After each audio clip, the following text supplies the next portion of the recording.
رحمن ساعدني يا رحمن اشرح صدري قرآن املأ قلبي قرآن واسق حياتي قرآن ساعدني يا رحمن اشرح صدري قرآن بسم اللہ الرحمن الرحیم الحمدللہ رب العالمین والصلاة والسلام علی سید الانبیاء والمرسلین وعلی آلہ الکرام واصحابہ العظام اجمعین۔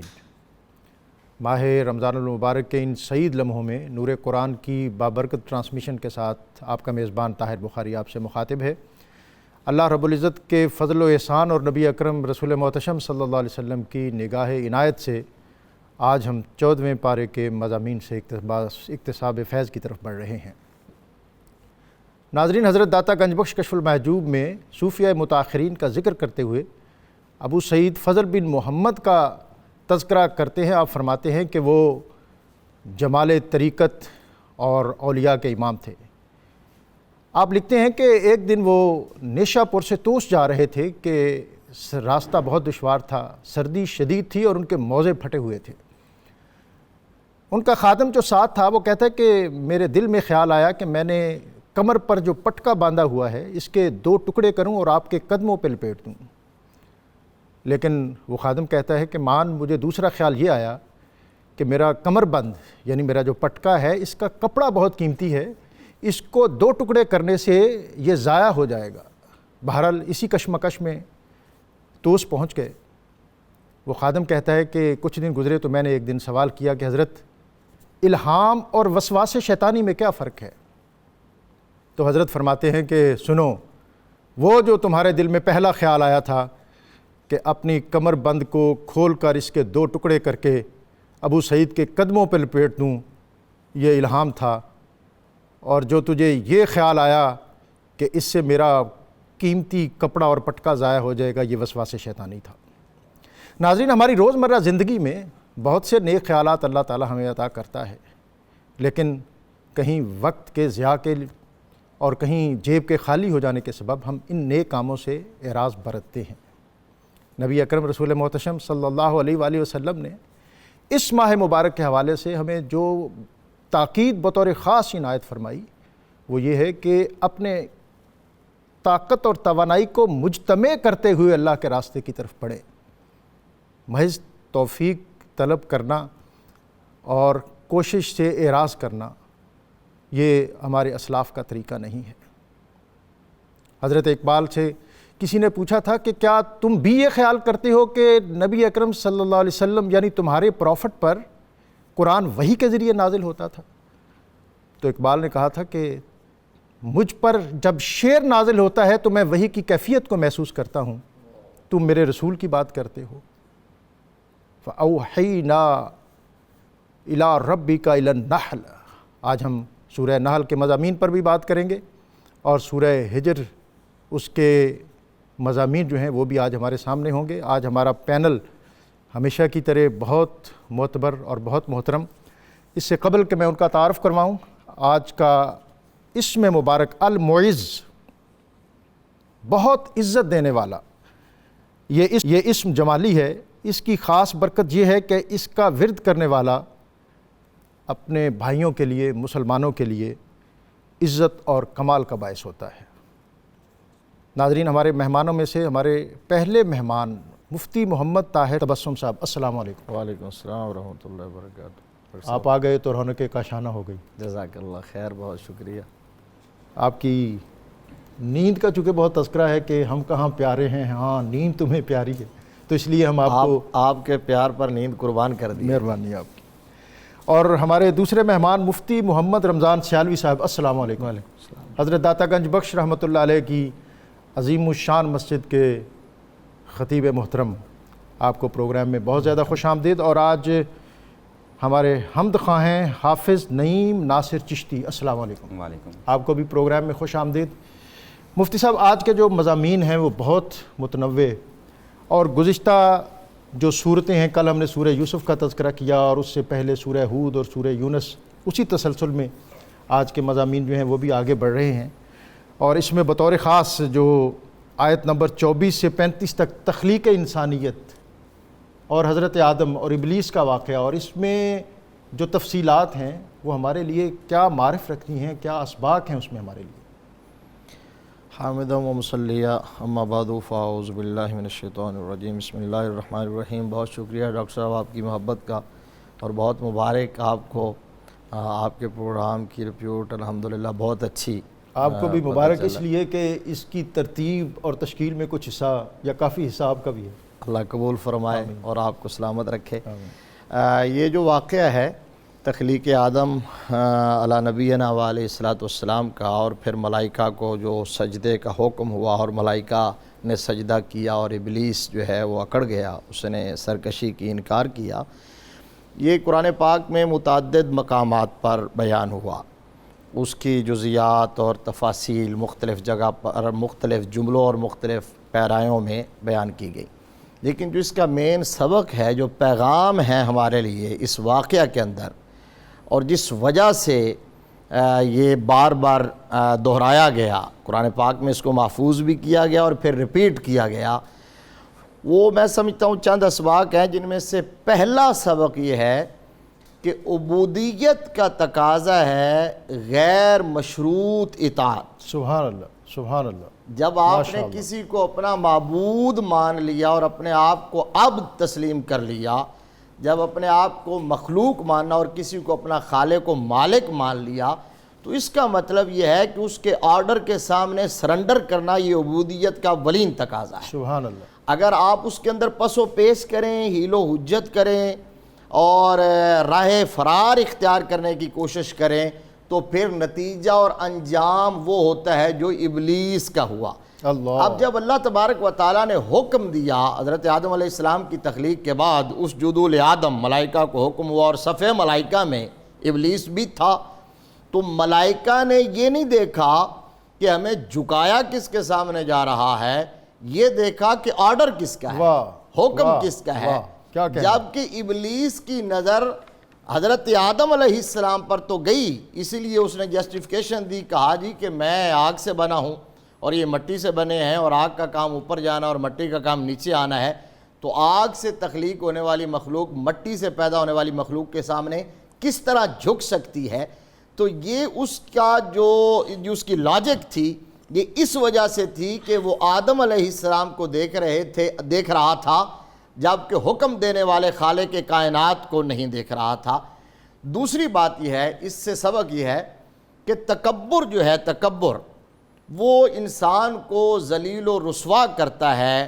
آج ہم اپنی کھلی آنکھوں سے مشاہدہ کر رہے ہیں، جس طرح ابلیس کو ذلیل کیا، رسوا کیا، تکبر عزازیل راخار کرد کہ بزندان لعنت گرفتار کرد، اس نے تکبر کیا تھا، جس وجہ سے حکم ہوا فَاخْرُجْ مِنْهَا فَإِنَّكَ رَجِيمٌ وَإِنَّ عَلَيْكَ لَعْنَتِي إِلَىٰ يَوْمِ الدِّينِ۔ آج بھی ہمارے بڑے بڑے لوگ جو ہیں، جو بڑے بڑے منصبوں پر بیٹھے ہیں، انہیں اس بات کو اپنے پلے باندھ لینا چاہیے کہ وہ لوگوں کے ساتھ رویہ اچھا رکھیں، با اخلاق رویہ اپنائیں۔ تکبر جب کرتے ہیں اور اپنے آپ کو ناقابل شکست سمجھ لیتے ہیں، تو پھر ذلت و رسوائی ان کا مقدر بنتی ہے، اور آپ دیکھ رہے ہیں یہ روزمرہ ہو رہا ہے۔ نہیں، یہ لیکن یہ ہے کہ یہ کس طرح بعض دفعہ آدمی ریسیو ہی نہیں کر پاتا ان چیزوں کو، کیا اسے احساس ہی نہیں ہوتا کہ میں کیا کر رہا ہوں، میں کیا کر رہا ہوں۔ یہ میں سمجھتا ہوں یہ اس سے بھی اگلی سٹیج ہے کہ یہ احساس ہی ختم ہو جائے، ختم اللہ علی قلوبہم کے درجے پر اگر پہنچ جائے۔ اگر ضمیر زندہ ہے تو وہ دستک دیتا رہتا ہے، وہ آواز دیتا رہتا ہے اور بتاتا رہتا ہے کہ یہ رویہ ٹھیک ہے اور یہ ٹھیک نہیں ہے۔ اور آخری بات اس میں کہ یہ جو سجدہ ہو رہا تھا، یعنی پہلی بات یہ ہے کہ اطاعت غیر مشروط، اور دوسرا یہ تکبر سے پرہیز، اور تیسری بات تعظیم، تعظیم بڑوں کی، اور جہاں حکم ہو جھکنے کا وہاں جھک جانا، اس نے تعظیم سے انکار کیا۔ امام فخر الدین رازی رحمۃ اللہ علیہ نے میں یہ آپ کی بات کر رہا ہوں، تعظیم جو ہے یہ بڑوں کی بھی ہونی چاہیے اور چھوٹوں کی بھی ہونی چاہیے۔ اگر وہ مہمان بن کے آئیں تو مہمان والا عزت اور مرتبہ ان کو بھی دینا چاہیے۔ جی بے شک دینا چاہیے، وہ مہمان ہونے کے ناطے ان کا رائٹ ہے، وہ ڈیزرو کرتے ہیں کہ ان کی رسپیکٹ کی جائے۔ جس طرح آپ اب تعارف کروا رہے ہیں الحمدللہ آپ ہم سے بڑے ہر حوالے سے، لیکن آپ کے اس منصب کا تقاضا کہ آنے والوں کو عزت دی جائے، اور آپ کے یہی منصب کا بھی بات تقاضا ہے سمجھنی کہ چاہیے، صرف آپ نے اللہ ہر تعالیٰ اینکر نے کو سمجھنی آپ کے سر پر وہ امامہ آپ کو عطا کیا ہے جو نبی اکرم صلی اللہ علیہ وسلم کی اس روایت کا تسلسل ہے جس کے ذریعے دین ہم تک پہنچ رہا ہے۔ بلا شبہ، مفتی صاحب بات بہت مختصر کر کے آگے بڑھتے ہیں۔ سجدہ جو تھا یہ فی الواقعہ حضرت آدم کو تھا یا اللہ کو تھا؟ یہ میں جملہ یہی کہنے لگا تھا، اس کے درمیان میں ایک تیسری شے ہے جن کو سجدہ تھا۔ واہ امام فخر الدین رازی رحمۃ اللہ علیہ سبحان نے اللہ، امام فخر الدین رازی رحمۃ اللہ علیہ نے لکھا ہے تفسیر کبیر کے اندر، سبحان اللہ، اومر الملائکۃ بالسجود لاجل ان نور محمد صلی اللہ علیہ وسلم کان فی جبہۃ آدم۔ کیا کہنے، ماشاء کہا اللہ، کہ ملائکہ کو جو سجدے کا حکم ملا ہے تو وہ اس لیے ملا ہے کہ جبین آدم میں نور مصطفیٰ جلوہ گر کیا تھا۔ کہنے، کیا تو کہنے، یہ سجدہ میرے مصطفیٰ کریم صلی اللہ علیہ وسلم کے نور کو تھا اور وہی مطلوب اور مقصود تھا۔ واہ واہ واہ، جس طرح ہم کعبہ کی سمت اور ڈائریکشن میں، ڈائمنشن میں جھکتے ہیں، لیکن سجدہ کعبہ کو نہیں ہے، سجدہ اللہ کی ذات کو ہے۔ سبحان وہاں بھی آدم علیہ السلام کو ایک ڈائریکشن، ڈائمنشن اور سمت بنایا گیا تھا، جبکہ سجدہ نور مصطفیٰ کو تھا۔ تو ابلیس راندہ درگاہ بھی اس لیے ہوا کہ اس نے نور مصطفیٰ کی تعظیم سے واہ، انکار کیا کیا ہے۔ کہنے، رحمن ساعدني يا رحمن اشرح صدري قرآن املأ قلبي قرآن واسق حياتي قرآن رحمن ساعدني يا رحمن اشرح صدري قرآن املأ قلبي قرآن واسق حياتي قرآن۔ ہمارے ساتھ مفتی محمد رمضان سیالوی صاحب، آپ اپنے اسلوب میں، اپنے طرز گفتگو میں بہت محترم، انا نحن نزلنا الذکر و انا لہ لحافظون، بے شک ہم نے ہی اتارا اس ذکر یعنی قرآن مجید کو اور ہم ہی اس کے محافظ ہیں۔ انا نحن نزلنا، تین ضمیریں متکلم کی بیک وقت آ گئی ہیں، کیا اس میں حکمت ہے اور کیا؟ بسم اللہ الرحمن الرحیم۔ بہت شکریہ جناب داتا صاحب رحمۃ اللہ علیہ کی نسبت سے تو ایک ڈھیروں نسبتوں محبتوں کے ساتھ ہے ہی، لیکن آپ جیسے اور حضرت مفتی صاحب جیسے شخصیات کے ساتھ اس علمی اور نور قرآن کے حوالے سے اکتساب فیض بھی بہت بڑی سعادت ہے۔ قرآن مجید فرقان حمید کی یہ آیت کریمہ جو ہمارے سامنے ہے، آیت نمبر 9 ہے سورہ ہجر کی۔ ایک تو اللہ رب العزت کی جانب سے اس کا نزول نبی پاک صلی اللہ علیہ وسلم پر، یہ جو تعلق ہے وحی کا، اللہ رب العزت اور اس کے محبوب کریم صلی اللہ علیہ وسلم، یہ کفار اور مشرکین کے ان تمام اعتراضات کا اور عقلی ان تمام شبہات کا قیامت تک کے لیے رد ہے کہ شاید محمد صلی اللہ علیہ وسلم اس وحی کو یا اس کلام کو خود کہیں گھڑتے ہیں یا کوئی اور اس کے علاوہ اس میں کوئی آمیزش ہے۔ یہ وحی ربانی کی تاکید ہے جو اللہ رب العزت اور نے یہ اس میں کام فرمایا۔ اس وقت سے لے کر 1400 سال تک آج بھی اورینٹلسٹ جو ہیں وہ اسی کھوج میں لگے ہوئے ہیں۔ جی ہاں، اور وہ کہتے ہیں کہ یہ جو حروف مقطعات ہیں الف لام را جیسے آج ہماری جی۔ صورت میں ہیں، وہ کہتے ہیں یہ مسٹیریس ورڈ تھے، کوڈ ورڈ تھے جو نبی صلی اللہ علیہ وسلم نے مختلف جگہوں سے جہاں سے چیزیں لی ہوئی تھیں اس کے لیے رکھے ہوئے تھے۔ اس کے اوپر بڑی تفصیلی بات ہو سکتی ہے، لیکن ظاہر ہے موضوع نہیں جو ہے۔ ہمارے سامنے جی۔ جو آیت ہے اس پر ورنہ ہمارے علماء نے اور مفکرین نے اس کا بڑا مبسوط اور بڑا مضبوط جواب دیا ہے، اور حروف مقطعات پر گفتگو بڑی دلچسپی کی حامل ہے۔ دوسری بات ہے کہ قرآن مجید کی حفاظت کے لیے اللہ نے جو فرمایا کہ وَإِنَّا لَهُ لَحَافِظُونَ، کہ بے شک اس کی حفاظت کرنے والے ہم ہیں۔ دو چیزیں اس میں بڑی قابل توجہ ہیں۔ ایک تو یہ کہ سابقہ پر ہی ان کی کتابوں کی ذمہ داری ڈال دی گئی اور اس کا نتیجہ ظاہر ہے، اس کے اندر تغیر و تبدل اور جو بھی آیا سامنے ہے۔ اللہ رب العزت نے دین اسلام، اس کی تعلیمات، اس کی روح اور ساری چیزوں اور نبی پاک علیہ السلام کے اس اعجاز کی وجہ سے قرآن مجید کو یہ اعجاز بخشا، قیامت تک کے لیے فرمایا اس کی حفاظت کی ذمہ داری ہمارے اوپر ہے۔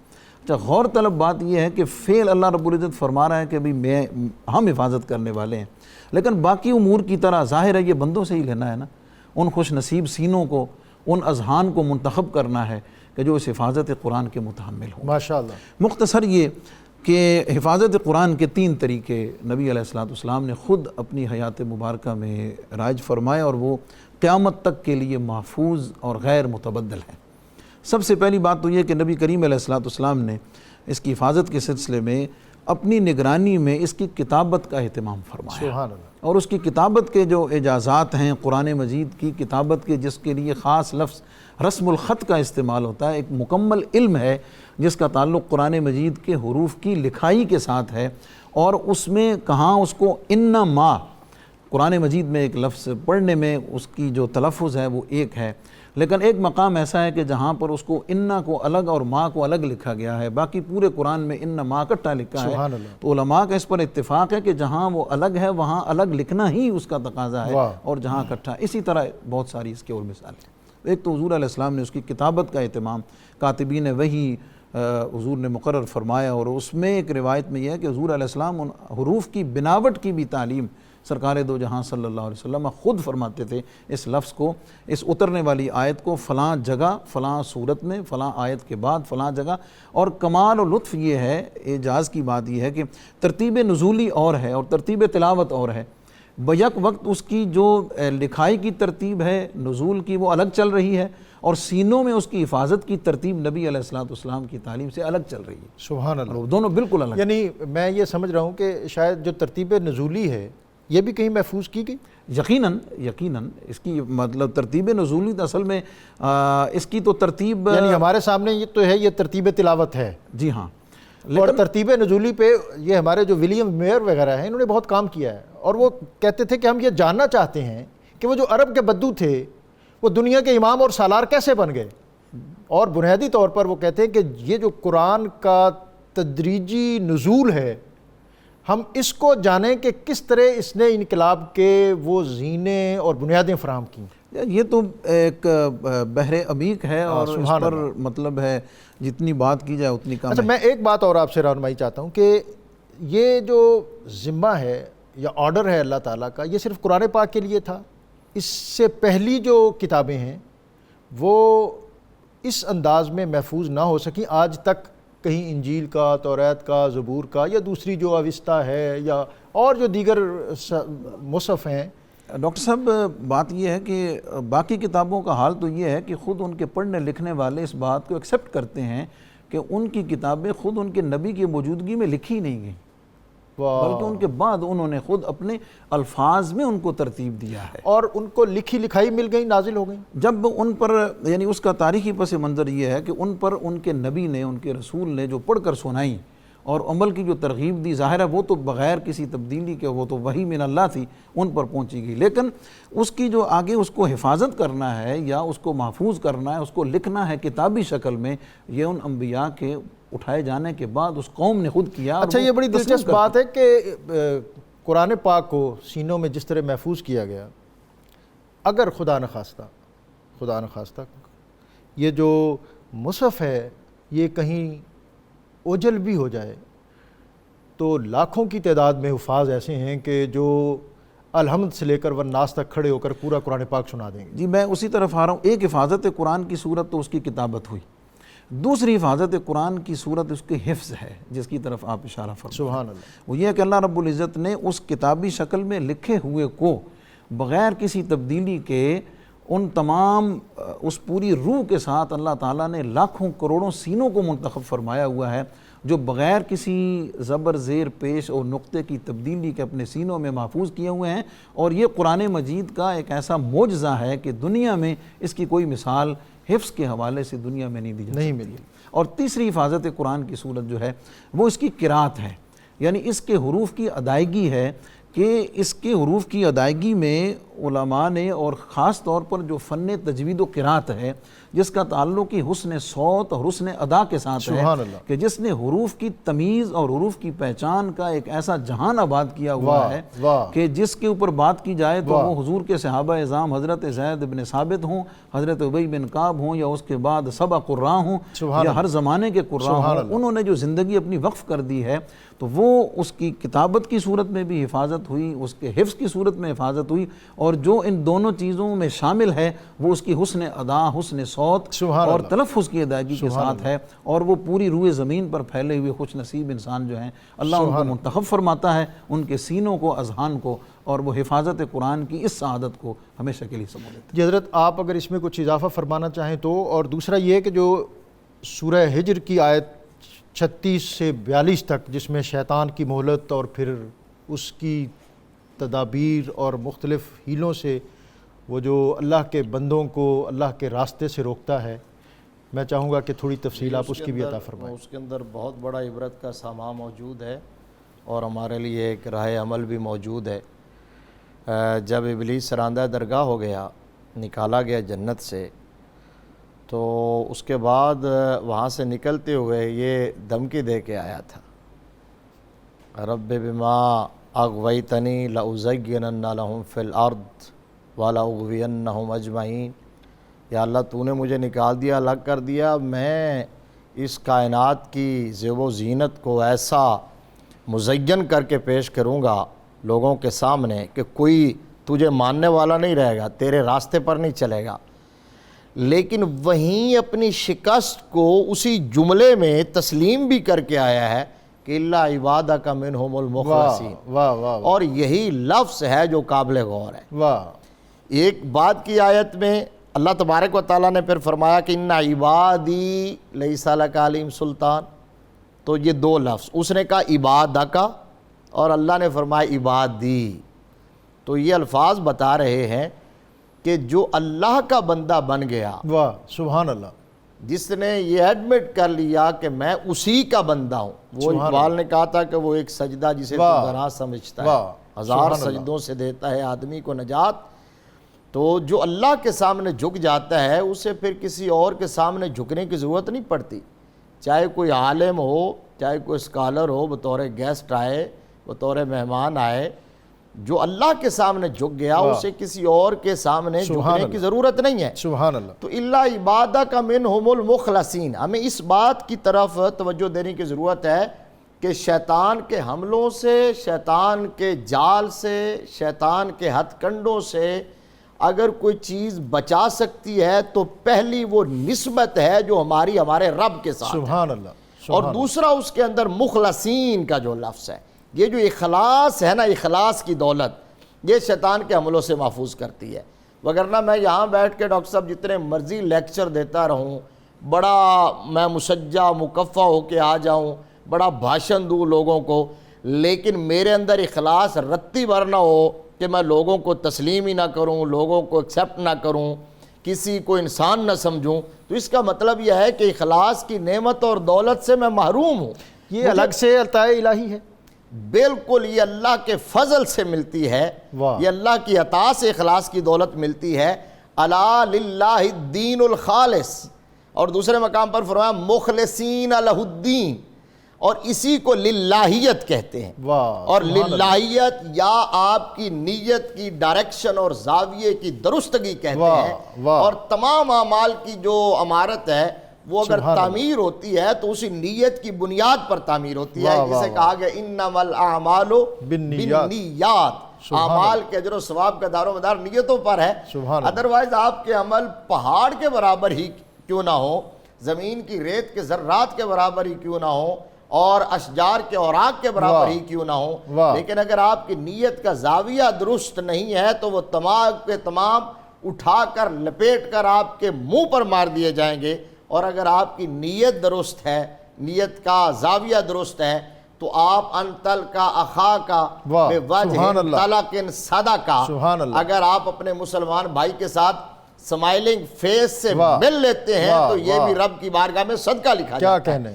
اب اللہ عبادک منہم المخلصین کا دوسرا پہلو یہ ہے کہ ایسے بندے جن پر شیطان کا وار نہیں چلتا، جو اس کے وار سے محفوظ ہیں، جو اس کے حملوں سے محفوظ ہیں، وہ اللہ کے مخلص بندے ہیں، اور ان کے بارے میں کہا کہ اِنَّ وَلِيَّ اللَّهُ الَّذِي نَزَّلَ الْكِتَابَ وَهُوَ يَتَوَلَّى الصَّالِحِينَ أَلَا إِنَّ أَوْلِيَاءَ اللَّهِ لَا خَوْفٌ عَلَيْهِمْ وَلَا هُمْ يَحْزَنُونَ یا ایھا الذین آمنوا اتقوا اللہ وکونوا مع الصادقین۔ لہذا ہم جیسے لوگوں کو چاہیے کہ ہم ان کی مجلس میں بیٹھیں، ان کی صحبت اختیار کریں، ان کی ٹریننگ اور تربیت حاصل کرنے کی کوشش کریں.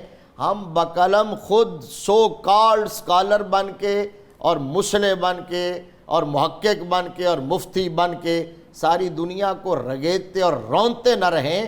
کسی لمحے پر رک کے یہ بھی سوچ لینا چاہیے کہ شاید میرے اندر بھی کوئی ایسی چیز ہو جس میں اصلاح کی گنجائش ہو. اپنے آپ کا جائزہ لینا. یعنی وہ کہا گیا ہے کہ کسی نبی مکرم صلی اللہ علیہ وسلم کا فرمان عالی شان ہے کہ کسی بندے کے لیے یہ کافی ہے کہ وہ دوسرے کی طرف نظر اٹھانے کی بجائے اپنا جائزہ لے, خود احتساب بھی کرے. لہٰذا اللہ والوں کی صحبت اور کاملین کی مجلس اور ان کی نگرانی یہ بہت ضروری ہے. اس کے بغیر نہ کوئی علم کی منزل طے ہوتی ہے اور نہ کوئی سلوک اور معرفت کی منزل طے. سبحان اللہ. اس کے لیے کہاں جائیں حضرت؟ للہیت، اخلاص اور یہ سارے جو داعیے ہیں یہ کس طرح پیدا ہوں؟ دیکھیں جی، مجھے آپ کے سوال سے فوری طور پر حضرت محبوب الہی رحمۃ اللہ علیہ کا وہ ارشاد یاد آ رہا ہے جو کشف المحجوب کے بارے میں ہے. وہ بظاہر کشف المحجوب کے بارے میں ہے، لیکن ایک ڈائریکشن دے دی گئی ہے کہ اگر تمہیں کہیں اور رستہ نہ ملے تو اولیاء اللہ کی ہستیاں اور ان کے فرمودات، ارشادات ایک ایسا کنز ہیں، ایک ایسا خزانہ ہے کہ جب تم ان کو پڑھو گے، سبحان اللہ، جب تم ان کی تعلیمات کی اسٹڈی کرو گے، تمہیں اس سے خود بخود عطا ہوگا کہ اخلاص کیا چیز ہے اور اخلاص کی دولت کس چیز کا نام ہے اور یہ کیسے حاصل کی جا سکتی ہے. اور میں موجودین میں اگر نہ بھی ہو تو میں ایک عرض کیا کرتا ہوں بھئی جن کی ولایت مسلم ہے، جن کی ولایت مسلم ہے، جسے اپنے پرائے جن کی ولایت کو تسلیم کرتے ہیں، جو موجود ہے، جو نظر آ رہا ہے، اس کی ولایت میں تو شک کیا جا سکتا ہے کہ یہ ہے یا نہیں، لیکن جس کی ولایت مسلمہ ہے اس کے مزار پہ جا کر اکتساب فیض کرنا تو آج بھی حضرت خواجہ اجمیری کی سنت اور طریقہ ہے. ان کے مزار پر، ان کے لٹریچر سے، ان کے لٹریچر سے، ساری آج خود جو آپ نے کشف المحجوب کا ذکر کیا خود فرمایا اس میں، تو یہ ایک رستہ تو ہمیں بتا دی. اور سچی بات یہ ہے کہ حضور علیہ السلام کی امت میں جو اخلاص کی بات ہے اس کا اگر کوئی ٹائٹل ہستیاں ہیں تو وہ اولیاء اعظام. سبحان اللہ. رحمن ساعدنی یا رحمن اشرح صدری قرآن املأ قلبی قرآن واسق حیاتی قرآن. رحمن ساعدنی یا رحمن اشرح صدری املأ قلبی قرآن واسق حیاتی قرآن. حضرت واعظ شہر میں وہ پختہ خیالی نہ رہی، اقبال نے کہا تھا. ادعو الی سبیل ربک بالحکمہ آج کے ہمارے موضوعات میں سے ایک اہم موضوع ہے، اور آپ حضرت عطا گنج بخش کے مسجد کے خطیب اور آپ کے ممبر پر جلوہ گر ہوتے ہیں. 3 عناصر قرآن مجید نے اس کے ذکر کیے ہیں دعوت و تبلیغ کے جو قرآنی ہیں. ایک تو بالحکمہ، حکمت کے ساتھ، اور آج کا جو ماحول اور تناظر ہے اس میں اس حکمت کو سمجھنا بہت ضروری ہے، بہت ضروری ہے.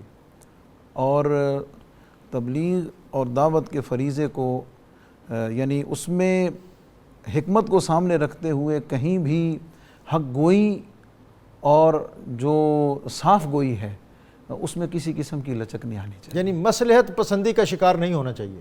یعنی خطیب شہر کو مصلحت پسندی کا شکار نہیں ہونا چاہیے، یہ اس کا پہلا جز ہے. لیکن اس احقاق حق میں مصلحت کو سامنے رکھنا بہت ضروری ہے، حکمت کو سامنے رکھنا بہت ضروری ہے. نمبر 2 موعظۃ الحسنہ، الفاظ کا انتخاب، اور اس الفاظ کے ساتھ اس کے اپنے باڈی لینگویج اور ایکسپریشن سننے والے کو یہ بتا رہے ہوں کہ یہ دل و جان سے ہمارا ہمدرد ہے. ہم بات تو شکر گزاری کی کر رہے ہوتے ہیں لیکن ہماری باڈی لینگویج جو ہے وہ خوشامد بتا رہی ہوتی ہے، یا تو خوشامد کر رہی ہوتی ہے اور یا پھر ہماری ساتھ نہیں دے رہی ہوتی. ہماری طلب جو ہے وہ 1 نمبر کی ہوتی ہے لیکن اندر ہمارے 2 نمبری بھری ہوتی ہے. جی بجا فرمایا. تو موعظۃ الحسنہ کے لیے جو ہے وہ الفاظ کا اور اسلوب بیان کا مخلصانہ، ہمدردانہ اور مبنی بر اخلاص ہونا بہت ضروری ہے. اس کے بغیر وہ بات کانوں سے نکل کر دل تک نہیں جا سکتی ہے، اور اس کے پیچھے جب تک خود اپنے عمل کی قوت نہ ہو کہ اس پر خود عمل پیرا نہ ہو، یا جس موضوع پر وہ بات کرنا چاہ رہا ہے اگر وہ خود اس میں خود کلیئر نہیں ہے اس کے تمام تفصیلات سے یا اس کی تمام جزیات سے وہ خود کلیئر نہیں ہے، تو یقیناً وہ سننے والے کو بھی اس یقین کے ساتھ بلکہ اس سے بھی آگے کہ اس پر خود عامل نہیں ہے. جی ہاں، عمل کی قوت اس کے ساتھ، جیسے میں نے عرض کیا. اور یہ جو ہم آج کل تو بہت چرچا ہے اس بات کا، اگرچہ اس کا معنی اور مفہوم لوگ مختلف لیتے ہیں، لیکن ہماری جو یہ بر صغیر سب کانٹیننٹ، اس کے جو 90% لوگ ہیں جو احناف ہیں اور تصوف پسند ہیں، جی، صوفیات سے تعلق رکھنے والے ہیں. آج کوئی جدھر جو مرضی ہے، پیچھے ایک دو نسل پیچھے چلے جائیں تو اس کے گھر میں گیار بھی ضرور پکتی ہوگی. جی، انکار نہیں کیا جائے. اب عصری تقاضوں نے دوبارہ اس چیز کو بہت زیادہ مقبول بنانے کی طرف راغب ہے کہ جی جو صوفیہ کا اسلوب تبلیغ تھا اس کو اپنانا چاہیے. وہ کیا ہے؟ صوفیاء کا اسلوب تبلیغ انہی 3 چیزوں سے مزین ہے. موعظۃ الحسنہ کی، یعنی صوفیاء کی جو دعوت و تبلیغ کا اسلوب ہے کہ انہوں نے کس طریقے سے آنے والے کو کس حکمت کے ساتھ اور کس اخلاص کے ساتھ اپنی بات سادے پیرائے میں اس کے دل تک اتار دی کہ بڑے بڑے واعظ اور بڑے بڑے خطیبوں کی دھواں دار تقریریں اس کے اندر انقلاب پیدا نہ کر سکیں، اس کے من کی دنیا کو بدل کر اچھا میں آپ کی یہاں بات سوری کاٹ رہا ہوں. ایک آج کل تو یہ ہو گیا کہ جی یہ پیر اور ہے اور خطیب اور ہے. آپ لوگوں سے ہم نے جب یہ سنا کہ حضرت داتا صاحب نے جہاں مسجد بنائی تو وہاں محراب کے ٹیڑھے ہونے پر ایک اشتباہ پیدا ہوا، تو آپ نے فرمایا لوگوں کو اکٹھا کیا، ظہر کی نماز تھی شاید، اور آج بھی غلام گردش میں وہ مقام موجود ہے، اور آپ از خود مصلی پہ کھڑے ہو گئے جی، اور فرمایا کہ جب میں تکبیر کہوں یا اللہ اکبر کہوں تو محراب میں دیکھنا. اس کا مطلب یہ ہے کہ آپ از خود یہ ذمہ داری نبھاتے تھے، ممبر پر بھی بیٹھتے تھے اور مصلی پر بھی بیٹھتے تھے. بالکل. دیکھیں جی، یہ اب جو الگ الگ فیلڈز کے حساب سے چیزیں بڑھ گئی ہیں نا جناب، وہ بنیادی طور پر حالات اور ڈیمانڈ اور اس کے پیچھے اور بہت ساری چیزیں، اس کے اوپر تفصیلی بات ہو سکتی ہے. سچی بات تو یہ ہے کہ جو داعی ہے، جو واعظ ہے، جو خطیب ہے، اسے ان تمام اوصاف کا حامل ہونا ضروری ہے جس کی طرف آپ اشارہ فرما رہے ہیں کہ بیک وقت وہ محراب، وہ مصلی، وہ امامت، وہ خطابت، اور اس کے ساتھ ساتھ وہ روحانی جو اس کی اپروچ ہے، اس کی تصوف کی اپروچ ہے، وہ جب ان ساری چیزوں کو شامل ہونے کے بعد آج بھی ہمارے سامنے ایسی کئی مثالیں ہیں کہ جو اس کا مجموعہ بن کر لوگوں کے سامنے آئے، ان کی گفتگو کا اثر سامعین پر کچھ اور سبحان اور تیسرا وجادلہم باللتی ہی احسن، کہ اگر کہیں گفتگو کی، مکالمے کی، ڈائلاگ کی یا مناظرے کی صورت آ جائے تو اس وقت بھی احقاق حق اور حق کو ظاہر کرنے کی بات ہاتھ سے چھوٹنی نہیں چاہیے. اس وقت بھی فوکس اگلے کی تذلیل نہیں ہے، اگلے کو حقیر جاننا یا اگلے کو کم علم ثابت کرنا نہیں ہے، یا اگلے کے اوپر اپنے علم کا رعب جھاڑنا نہیں ہے، بلکہ مقصود اس میں یہ ہے کہ جو حق بات ہے وہ کھل کر سامنے آ جائے. اور جب یہ پتہ چل جائے کہ مد مقابل نے جو دلیل دی ہے وہ میری دلیل کے مقابلے میں زیادہ قوی ہے، تو پھر وہاں اپنے آپ کو بیک سرنڈر کر لینا، اگرچہ یہ بہت مشکل ہے. حضرت اصحاب الایکہ، اس کا ذکر ہے قرآن پاک میں اور آج کے ہمارے موضوعات آپ مجھے اجازت دیں، اس پہ میں تھوڑا سا عرض کرنا چاہتا ہوں. یہ جو بات ہے نا کہ یہ کال والے اور ہم حال والے ہیں، یہ ظاہر والے اور ہم باطن والے ہیں، ہم مسند والے ہیں اور یہ ممبر والے ہیں، یہ شریعت والے اور ہم طریقت والے، یہ بھی تلبیس ابلیس ہے.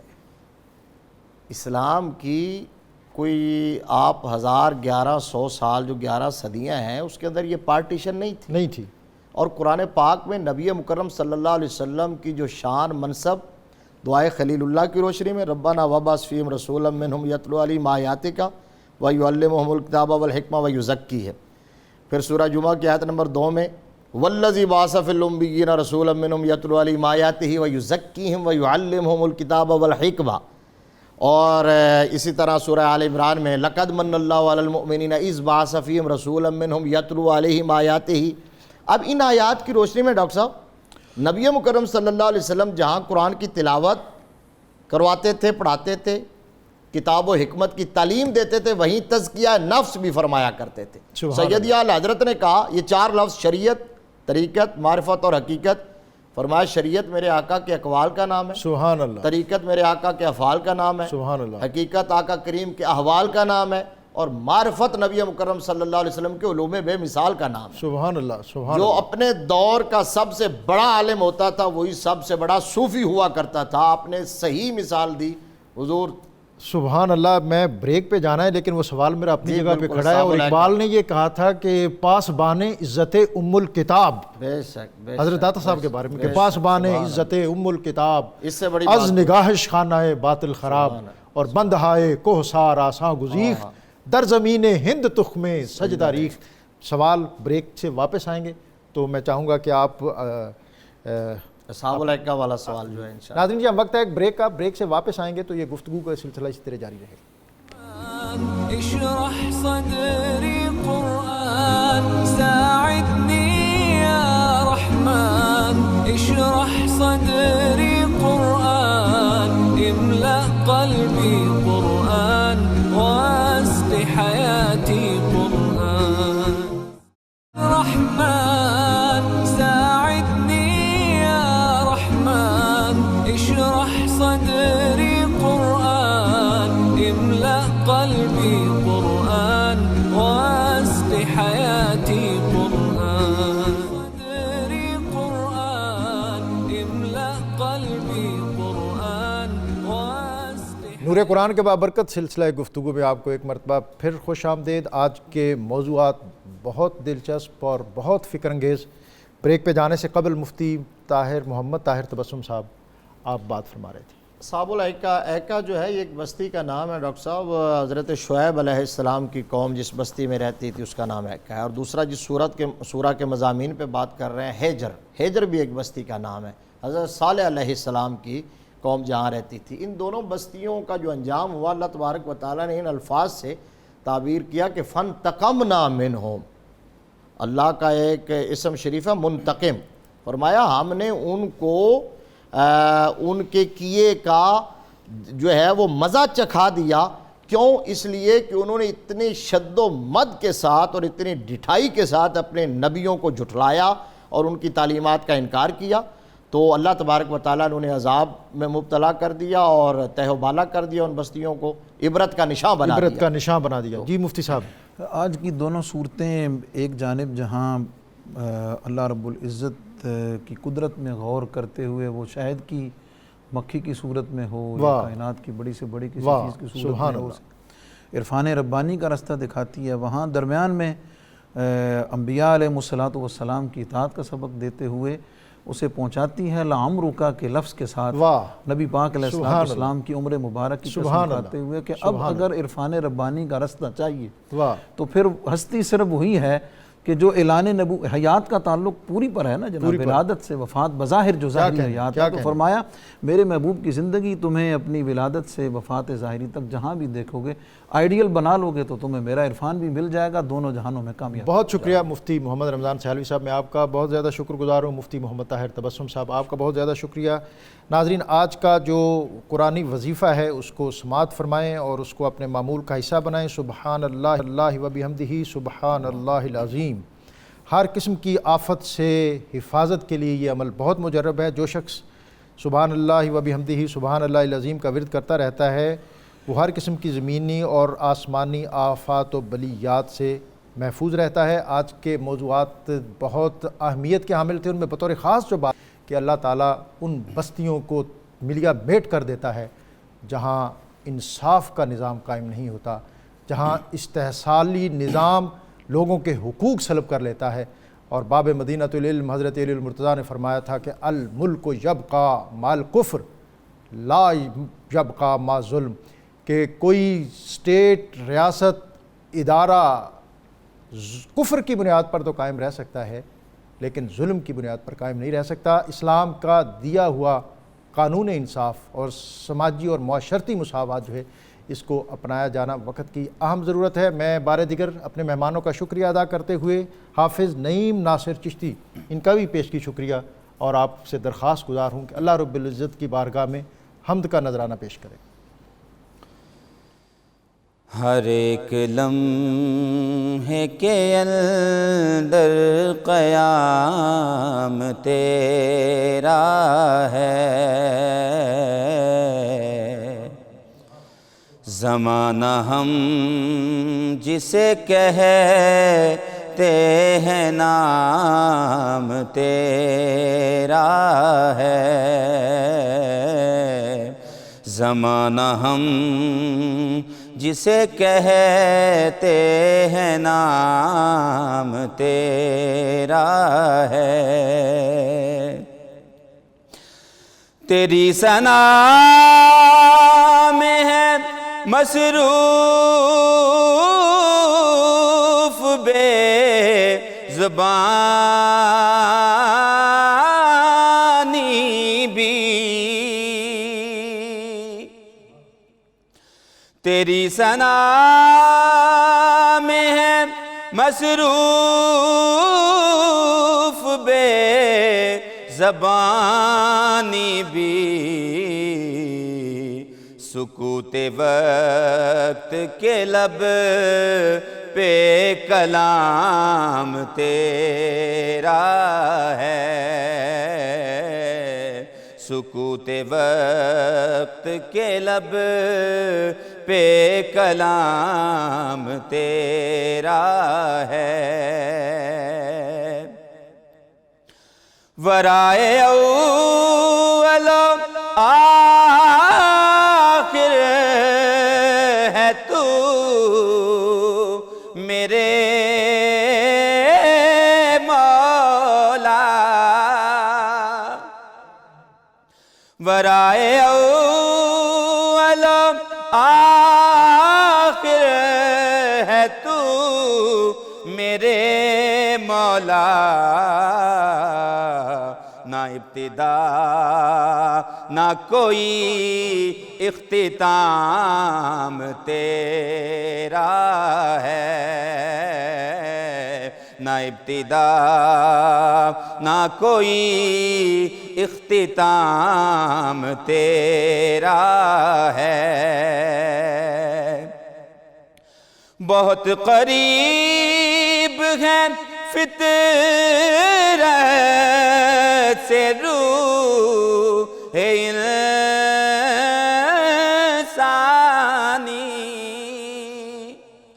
بہت قریب ہے فطرت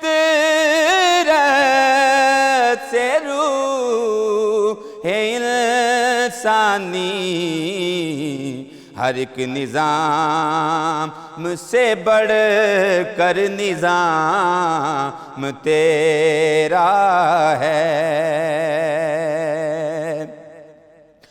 کہاں بیان مظفر، کہاں بڑائی تیری، کہاں بیان مظفر، کہاں بڑائی تیری، جو تھا جو اب ہے جو ہوگا، ساعدني يا رحمن اشرح صدري قرآن املأ قلبي